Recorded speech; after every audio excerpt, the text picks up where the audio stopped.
జిల్లాలోని ఎన్నికల తర్వాత రాజకీయ ఘర్షణలు అల్లర్లు తలెత్తకుండా ముందస్తు చర్యలు తీసుకోవాలని జిల్లా కలెక్టర్ ఎం హరినారాయణన్ రిటర్నింగ్ అధికారులను ఆదేశించారు. స్థానిక తిక్కన ప్రాంగణంలో ఎన్నికల రిటర్నింగ్ అధికారులు, అసిస్టెంట్ రిటర్నింగ్ అధికారులు, ఎన్నికల నోడల్ ఆఫీసర్లతో ఎన్నికల ప్రవర్తన నియమావళి మరియు కౌంటింగ్ ప్రక్రియపై జిల్లా కలెక్టర్ సమీక్ష సమావేశం నిర్వహించారు. ఈ సందర్భంగా జిల్లా కలెక్టర్ మాట్లాడుతూ, జిల్లాలో రిటర్నింగ్ అధికారులు, అసిస్టెంట్ రిటర్నింగ్ అధికారులు రాబోయే 13 రోజులు అప్రమత్తంగా ఉండి ఎన్నికల ప్రక్రియను విజయవంతంగా పూర్తి చేయాలన్నారు. జిల్లాలోని ఎన్నికల తర్వాత క్షేత్రస్థాయిలో ఘర్షణలు జరగకుండా ప్రశాంత వాతావరణం కల్పించాలన్నారు. జిల్లాలో ఎన్నికలు పూర్తయినప్పటికీ కౌంటింగ్ ప్రక్రియ పూర్తయ్యేంత వరకు ఎన్నికల ప్రవర్తన నియమావళి అమలులో ఉంటుందన్నారు. జిల్లాలో ఎన్నికల ప్రవర్తన నియమావళిని రిటర్నింగ్ అధికారులు కూడా తూచా తప్పకుండా అమలు చేయాలన్నారు.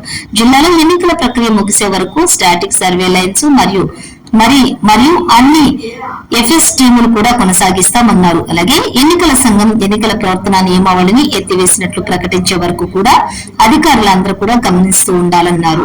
జిల్లాలోని మండలాలకు నియమించినటువంటి నోడల్ అధికారులు ఎన్నికల ప్రవర్తన నియమావళిని పరిశీలించాలన్నారు. జిల్లాలో ఎన్నికల ప్రవర్తన నియమావళిని రిటర్నింగ్ అధికారులు, నోడల్ ఆఫీసర్లు పరిశీలించారు. జిల్లాలో క్షేత్రస్థాయిలో రాజకీయ ఘర్షణలు జరగకుండా కింది స్థాయి సిబ్బందితోటి సమాచారం తెప్పించుకుని అప్రమత్తంగా ఉండాలన్నారు.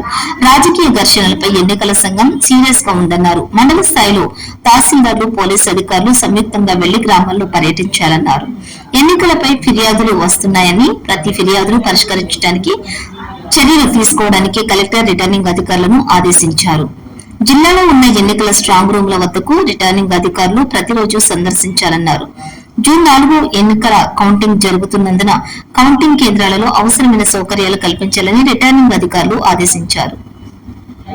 కౌంటింగ్ నిర్వహించడానికి అవసరమైనటువంటి సిబ్బందిని కేటాయించాలని అధికారులకు సూచించారు. కౌంటింగ్ నియమించిన సిబ్బందికి త్వరలోనే శిక్షణ ఇస్తామని కూడా కలెక్టర్ చెప్పారు. అలాగే మండు వేసవిలో కూడా ఎన్నికల విధులను సమర్థవంతంగా నిర్వహించినందుకు ప్రతి ఒక్కరికి కూడా ఈ సందర్భంగా జిల్లా కలెక్టర్ కృతజ్ఞతలు తెలియజేశారు.